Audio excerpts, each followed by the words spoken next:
Glória a Deus, que bênção. Fala para alguém, vai transbordar. Você crê nisso?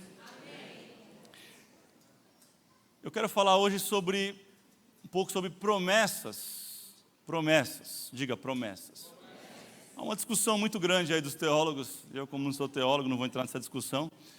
Mas uns falam que a Bíblia tem 8.000 promessas. Tem gente que é mais animado, fala 30.000. Os mais conservadores falam 3.000 e poucas promessas. Parte delas no Antigo, parte delas no Novo Testamento, parte das promessas sendo feitas no Antigo e concretizando no Novo. E hoje é sobre uma dessas promessas. Diga assim para o teu irmão, se Deus prometeu. Não, fala como crente mesmo, de verdade, além do véu. Fala assim, se Deus prometeu, vai transbordar. Para o outro lado, se Deus prometeu, vai transbordar. Você crê nisso? Abra sua Bíblia em Joel. Joel capítulo 2. Joel 2, vamos ler do verso 28 ao verso 32. Onde Deus faz para nós uma das maiores promessas. Uma das maiores. Não é a maior, porque a maior delas é a salvação, amém? Nada é maior, nada é mais poderoso, nada é mais incrível do que a salvação. Mas essa está entre o top 5, vamos falar assim, das promessas que Deus fez para nós. E você vai concordar comigo. Olha o que diz o verso 28 de Joel 2. E depois disso, derramarei do meu espírito sobre todos os povos. Os seus filhos e as suas filhas profetizarão. Os velhos terão sonhos. Ah, Deus está na casa. Os jovens terão visões. Até sobre os servos, as servas derramarei do meu espírito naqueles dias. Mostrarei maravilhas do céu e na terra, sangue, fogo e nuvens de fumaça. O sol se converterá em trevas e a lua em sangue, antes que venha o grande e terrível dia do Senhor. Olha o 32, que demais também. E todo aquele que invocar o nome do Senhor será, pois conforme prometeu o Senhor no Monte Sião e em Jerusalém haverá livramento para os sobreviventes, para aqueles a quem o Senhor chamar. Quantos podem levantar suas mãos, fechar os seus olhos e começar a agradecer ao Senhor por essa promessa maravilhosa?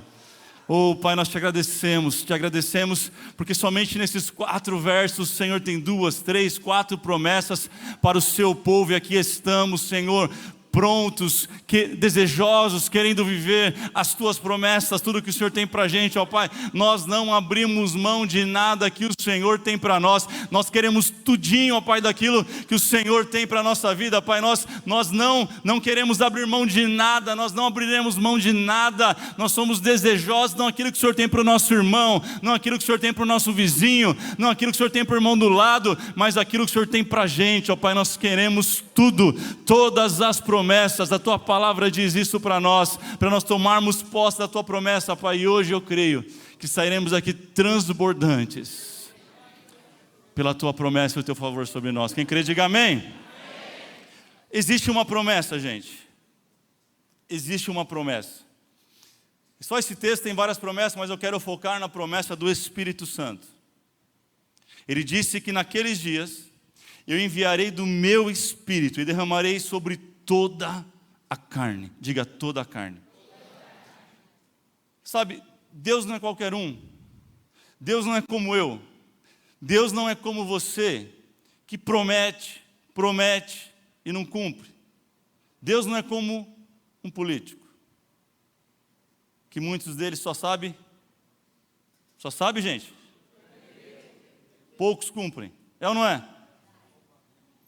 E talvez para nós está banalizado o conceito de promessas. Para nós talvez você fala, não faz mais sentido promessa, porque fulano prometeu para mim que não ia me separar de mim, separou. Fulano prometeu que ia ser fiel na sociedade, nos nossos bens e não foi. Ah, fulano prometeu alguma coisa e não foi. Talvez você está pensando promessa, será? Será que Deus não está no meio desse bolo? Eu tenho anúncio para você, Deus não está no meio desse bolo. A palavra do Senhor diz em Números 23, 19, que diz assim, ó, Deus não é homem para que minta, muito menos filho do homem para que se arrependa. E eu tenho algo comigo, entre o que o homem diz, o que as pessoas falam, o que Deus fala. Eu escolho o que Deus fala. Porque Ele não mente, Ele não falha.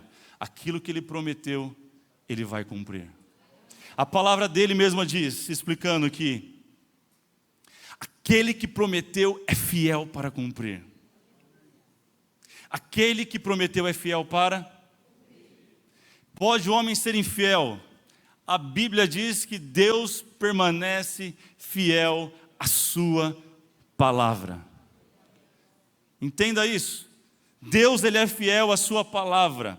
Tintim por tintim, pedaço por pedaço, frase por frase. Aquilo que Ele prometeu, Ele cumpre.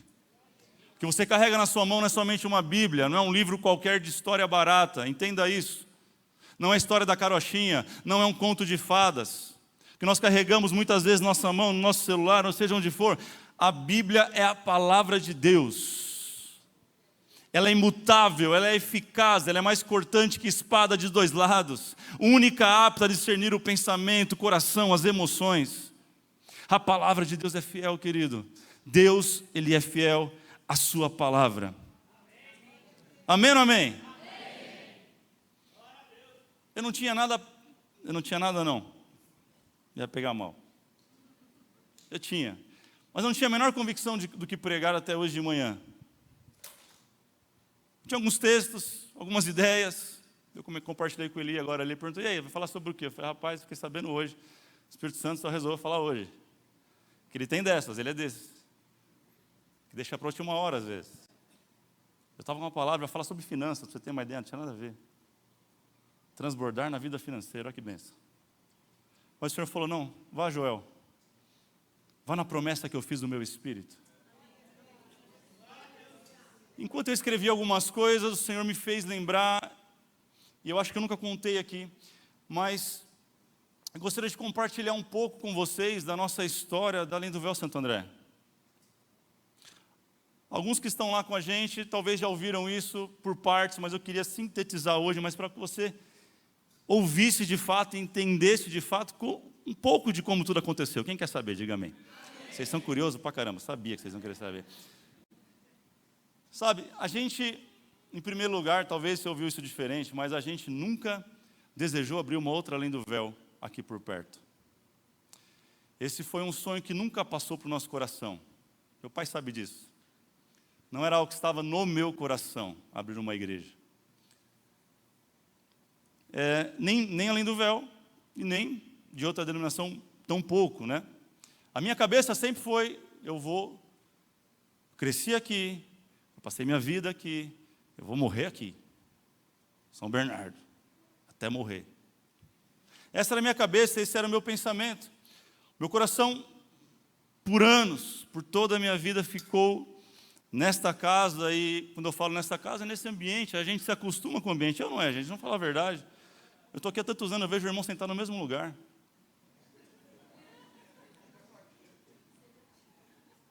O banco já tem a forma. A tua forma. Outro irmão senta e fala, não, isso aqui não está confortável, eu vou para o outro. A gente é assim. A gente se acostuma com o lugar, a gente se acostuma com o ambiente. A igreja não nasceu assim. A igreja hoje é linda, incrível. Olha que igreja. Olha que ambiente gostoso.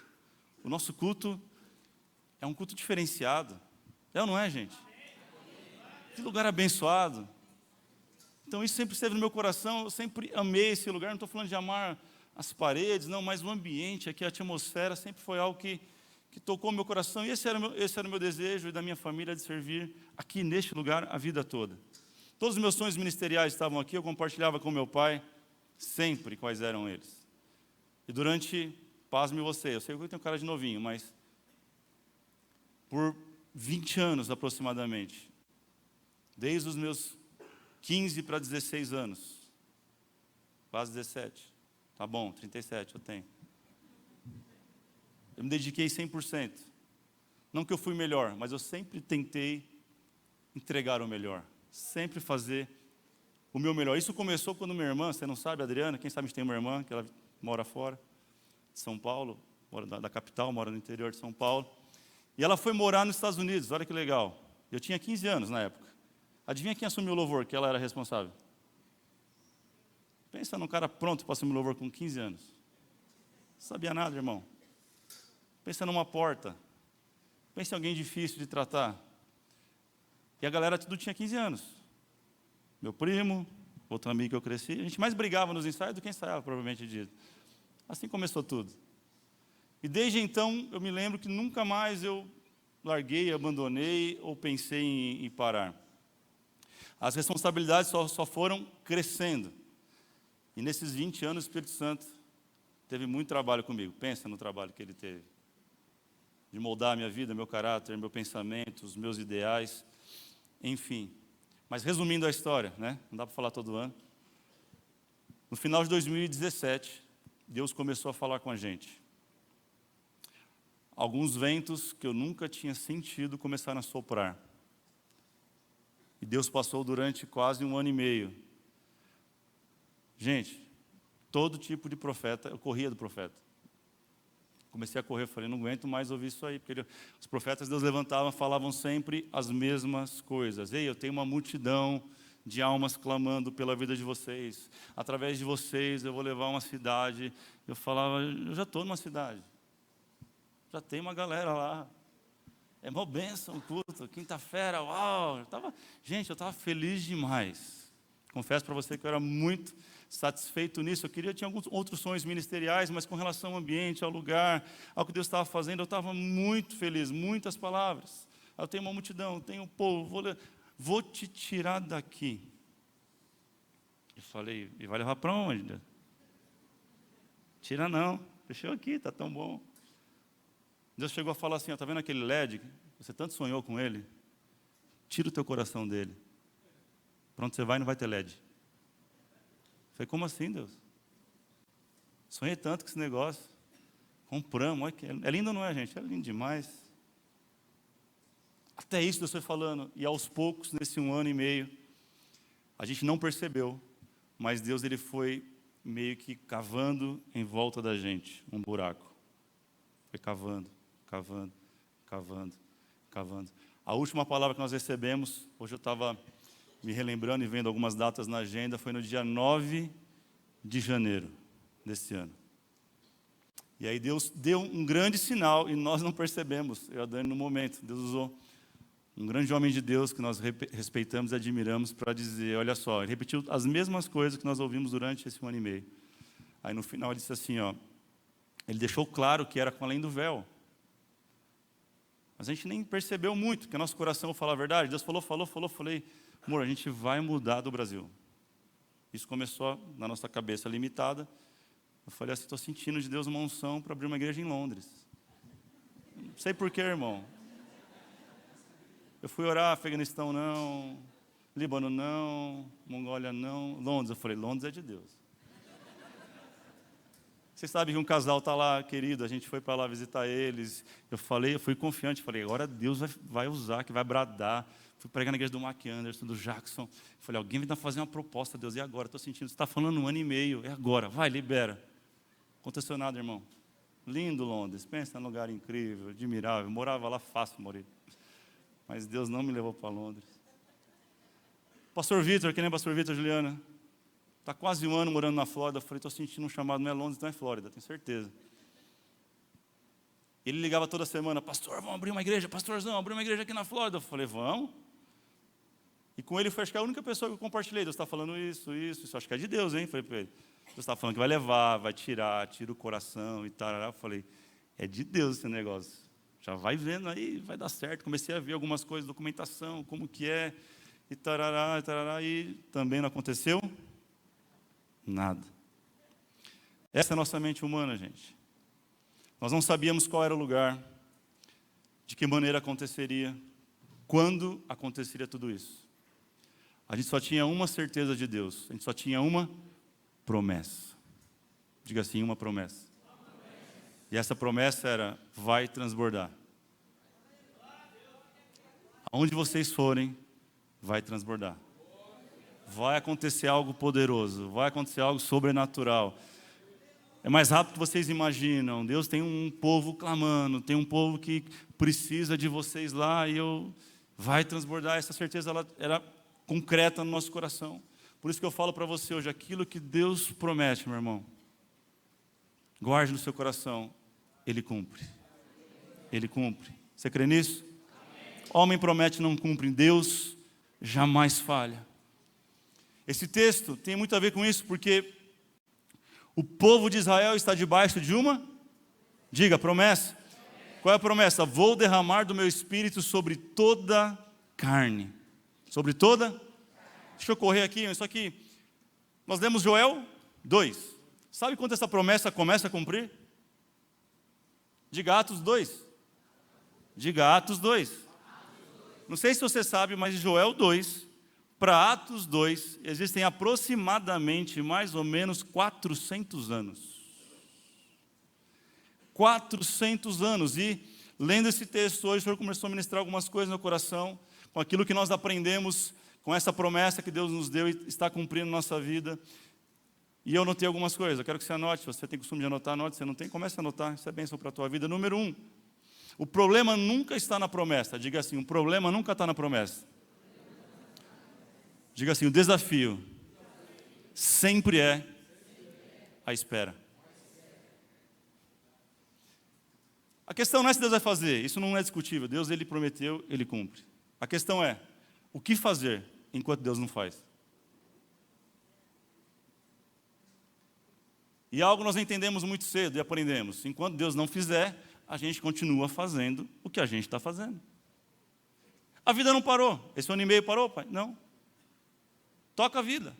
Toca o barco. Aliás, eu nem compartilhei com muita gente isso, porque a gente não sabia o que ia ser, quando ia ser, só gera especulação. E a especulação é um problema na igreja, porque crente não fofoca. Crente é um cara... Ó. Então, deixa no óleo. Deixa para lá. Compartilhando com ninguém, só o Vitor compartilhei porque ele tinha esse desejo. Falei, rapaz, Deus está falando alguma coisa assim. Mas o que fazer enquanto não acontece? Diga para alguém, continue fazendo. O que você está fazendo? Tem gente que recebe uma palavra e para a vida por causa da palavra.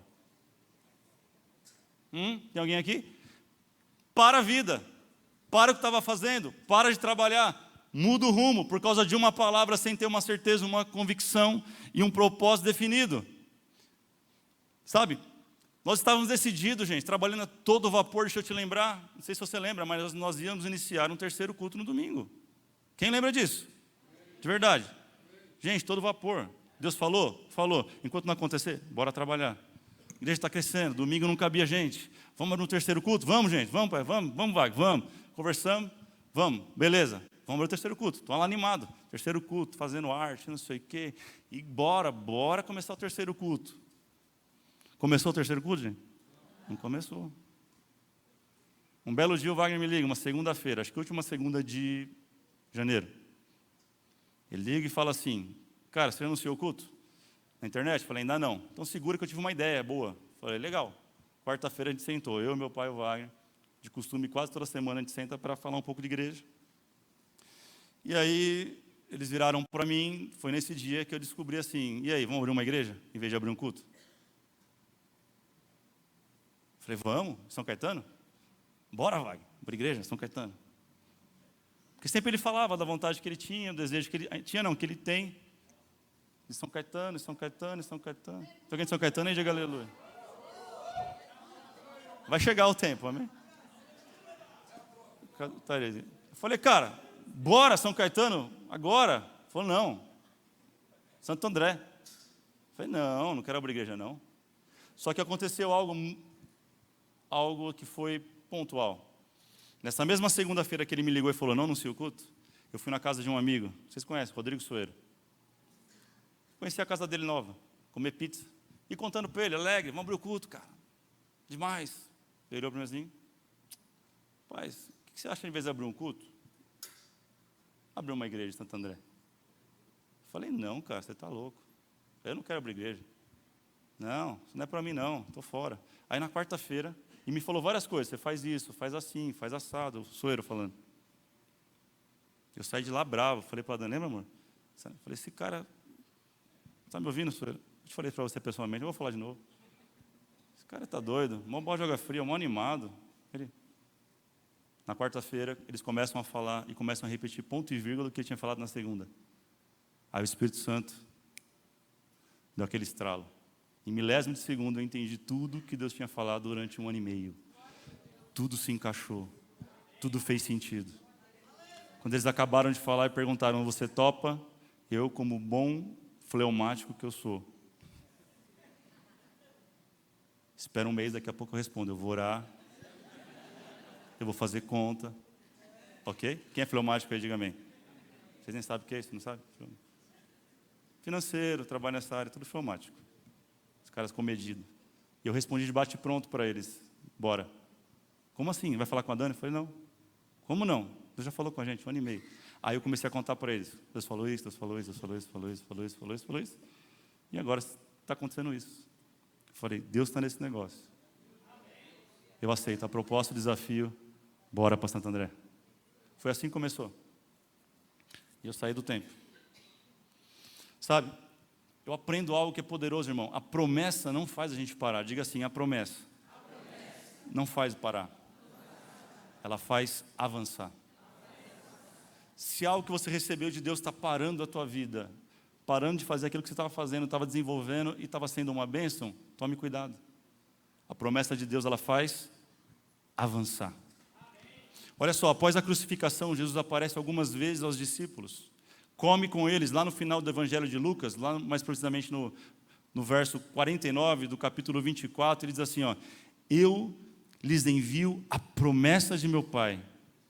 E olha só, mas fiquem na cidade até serem revestidos do poder do alto.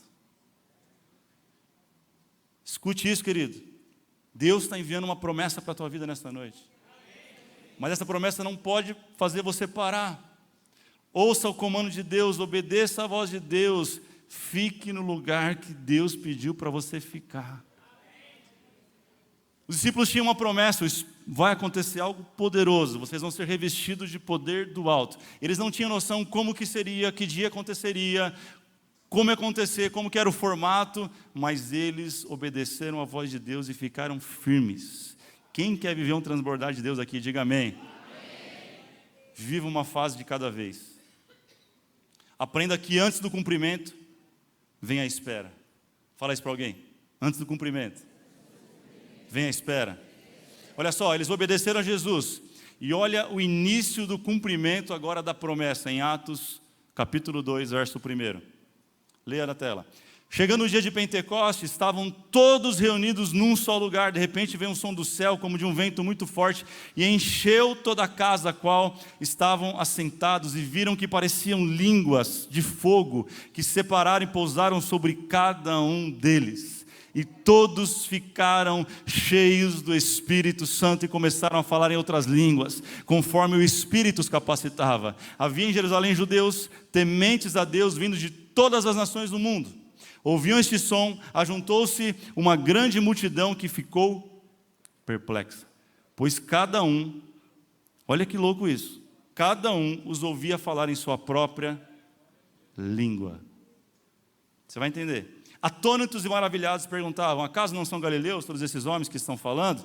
Então, como os ouvimos cada um de nós, em nossa própria língua? Primeiro, um mito precisa ser desfeito nesse texto, gente. Em primeiro lugar, a manifestação de Atos 2 não foi uma língua que ninguém entendia e interpretava, mas foi, na verdade, um movimento do Espírito para espalhar o Evangelho em todas aquelas nações.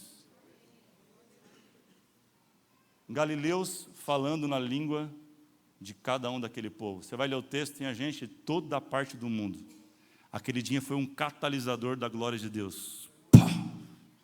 Uma bomba chamada Espírito Santo. Explodiu na cabeça deles. E dali o Evangelho explodiu no mundo. Você consegue entender isso? Agora vem cá, olha o foco dessa conversa. Olha o que eles disseram. Não são galileus? Diga assim, não são galileus? Sabe o que eles estavam dizendo? Sabe o que era a expressão não são galileus? Está dizendo, essa aí não é aquela gente pobre? Esses aí não são aqueles caras sem instrução, pescadores? Que moravam naquele vilarejinho? Acho que estão bêbados, está no texto. Acho que está todo mundo bêbado. Olha só, gente de uma fama ruim. Sabe, esses caras galileus mal sabem falar a língua deles. Como que está falando a minha língua? Como está falando o meu dialeto tão bem? Eu demorei a vida para aprender esses caras, essa gentinha. E eu aprendo uma segunda coisa com isso, querido. Anote isso. Deus não divide a glória dele com ninguém. Você não entendeu? Mas Deus não divide a glória dele com ninguém. Olha o que 2 Coríntios 4:7 diz: mas temos esse tesouro em vasos de barro, para mostrar que este poder que a tudo excede provém de Deus, e não de nós. Escute isso, Deus não derramou sobre os ricos, para não falar que era o dinheiro que fez. Deus não derramou sobre os religiosos, para não falar que era a religião que estava fazendo. Deus não derramou sobre os cultos e os estudados, para não dizer que era obra de mente humana. Deus derramou sobre pessoas comuns como eu e você, homens simples e improváveis, para dizer: ei, a glória é minha, ei, o poder é meu, ei, a força é minha, ei, o controle é meu, eu faço o que eu quero, do jeito que eu quero e na hora que eu quero.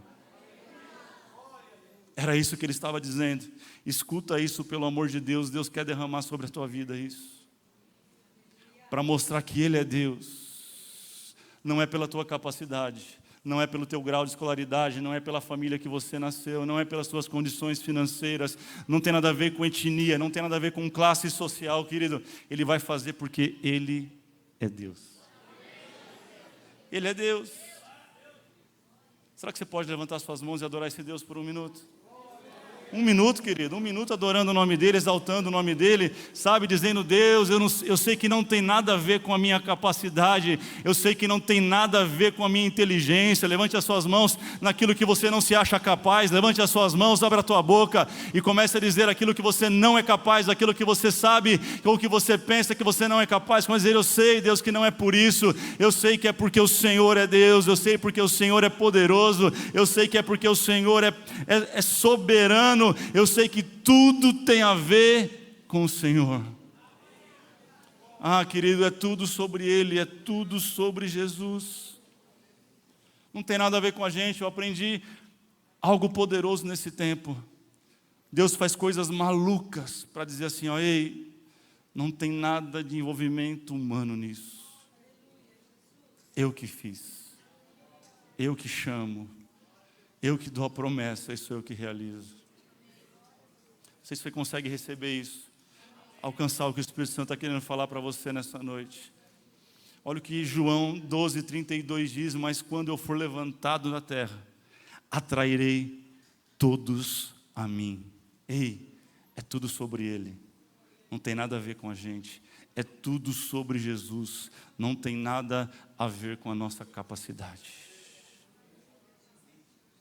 Quando o nome dEle é levantado, as nações são atraídas. Quando o nome dEle é levantado, o mudo fala. Quando o nome dEle é levantado, o cego enxerga. Quando o nome dEle é levantado, o paralítico anda. Quando o nome dEle é levantado, os perdidos são atraídos de todos os lugares e o Senhor traz para casa, querido, porque o nome dEle é levantado. Eu quero te encorajar a levantar o nome de Jesus na sua vida, nas suas ações, na sua empresa, no seu trabalho, na sua família. Simplesmente o trabalho é você levantar o nome de Jesus, atribuir toda a glória, todo o louvor para Ele, que Ele fará o resto, querido. Ele precisa ser o centro de todas as coisas. Tudo tem a ver com o trabalho dEle na cruz, quando Ele diz assim, ó: está consumado. Está consumado. Se é para Ele, aplauda o nome dEle mais forte.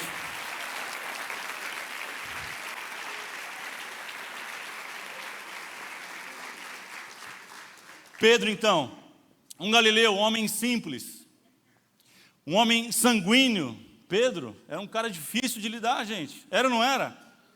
Pensa num cara complicado. Pedro, então, ao receber do alto o poder do Espírito, ele começa a sua primeira mensagem transbordando no Espírito Santo. E ele começa pregando o que, gente? Joel 2, 28, está na sua Bíblia. E depois disso, derramarei do meu espírito sobre todos os povos. Ele abre o texto em Joel 2 e começa a falar o texto. E vou fazer isso, e vou fazer isso, e vou fazer isso. Ele termina a sua mensagem lá no verso 39 e 41 da sua Bíblia, em Atos 2. Ó. Ele termina assim dizendo no verso 39 de Atos 2, pois a promessa é para vocês. Diga para alguém, a promessa é para você. Ei, mas não é só para você, diga assim, é para você, é para os seus filhos e para todos que estão longe. Não, você não entendeu, diga assim, é para você, é para os seus filhos e para todos que estão longe. Olha o que o texto diz, para todos quantos o Senhor, o nosso Deus, chamar, é Ele quem chama, querido. É Ele quem chama. Olha o verso 41, os que aceitaram a mensagem foram batizados, e naquele dia houve um acréscimo de cerca de 3.000 pessoas. Pedro, não foi Jesus, Pedro pregou embaixo da autoridade do Espírito Santo e mais de 3.000 pessoas receberam a Cristo. Foram batizadas no mesmo dia e a comunidade explodiu. Sabe o que é isso? O poder do Espírito Santo. Ah, querido, diga assim, a promessa é para mim. Não, diga com fé, com quem crê mesmo, a promessa é para mim, para os meus filhos e a todos que o Senhor chamar. Você crê nisso? Você pode celebrar essa palavra e selar essa palavra, glorificando o nome do Senhor, adorando o nome dEle. Aleluia. Glória a Deus. Por último, quem ainda quer transbordar de Deus aqui neste lugar? Por último, anote isso. Número 3, entenda que Deus é Deus de gerações. Diga assim, Deus é Deus de gerações. É por isso que a Bíblia está dizendo, Deus de Abraão. Ele parou aí, mas a gente podia continuar. Depois de Jacó, Moisés, Deus de Moisés, Deus de Eliezer, Deus de Reabias, e aí você vai embora. A questão é que a gente precisa entender que Deus é um Deus geracional. Diga assim, o meu Deus. Diga assim, o nosso Deus é um Deus geracional. Deus é um Deus de gerações. Você quer saber se uma promessa para a tua vida é de Deus, é vontade plena? Quem quer descobrir isso aqui? Eu vou dar um maior indício para você. Anota essa pérola, meu irmão. Anota isso. Você quer saber se algo é pleno para a tua vida? Você quer saber se não se é a vontade sua que você está pedindo, pelo amor de Deus, Deus vai, tá bom, vou fazer, vai. Estou falando vontade plena de Deus. Cara, eu quero saber se isso aqui é Deus na minha vida. Pleno. Você precisa entender isso aqui, ó. Se a promessa é plena de Deus, ela sempre será maior do que você. Eu vou repetir. Quer saber se é uma promessa de Deus? Ela nunca começa em você e ela nunca acaba em você. Vou falar para esse outro lado aqui. Chega aí, Barba, ajuda nós. Toca uma musiquinha bonita para ver se eles entendem essa parte. Meu irmão, isso é muito sério. Vocês estão tudo com cara de ué para mim. Como assim, pastor? Não entendi ainda. Vou explicar de novo. Quer saber se algo é de Deus? Não vai começar em você e acabar em você. O que Deus faz não é para uma geração. Tudo que Deus faz é para as gerações. Escute isso. Ou começou em você e vai terminar com os filhos dos teus filhos, dos teus filhos, dos teus filhos, dos teus filhos. Número 1. Número 2. Ou está passando por você. Alguém começou e só está passando por você. Esse é o maior indício, porque tudo que Deus faz é grande, querido, é maior do que a gente. Não dá para ser vivido somente em uma vida aquilo que Deus tem. Deus é muito grande, Deus é muito poderoso. Eu quero exemplificar isso para você, chamando meu pai e meu filho aqui no altar.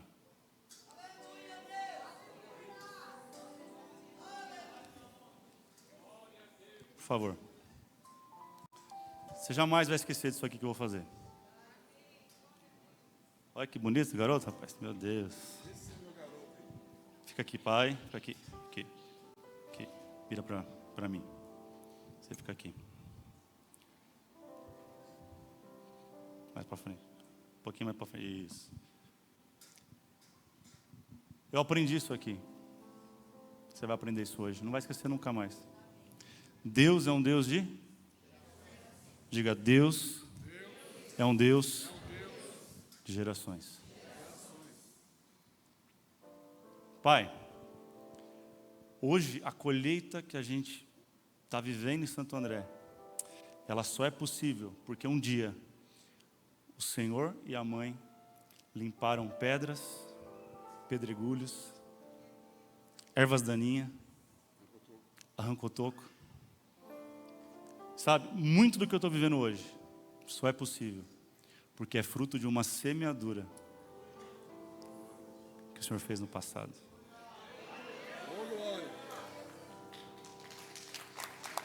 Calma, não acabei.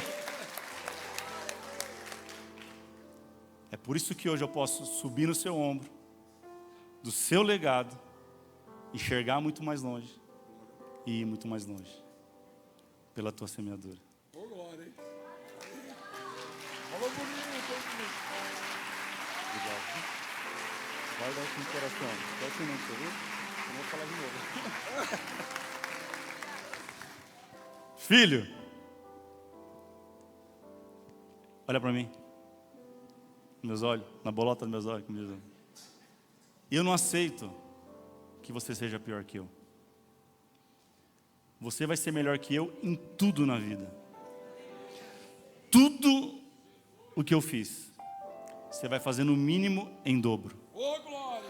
Você conhecerá o dobro de nações que eu conheci. Você pisará em dobro dos lugares que eu pisei. Você pisará e conhecerá igrejas o dobro do que eu pisei. A tua mente, a mente de Cristo, escute isso. A mensagem que você carrega dentro de você vai alcançar a tua geração e a próxima geração. Eu te abençoo. Vai mais longe. Seja melhor. Seja maior. Em nome de Jesus. Amém?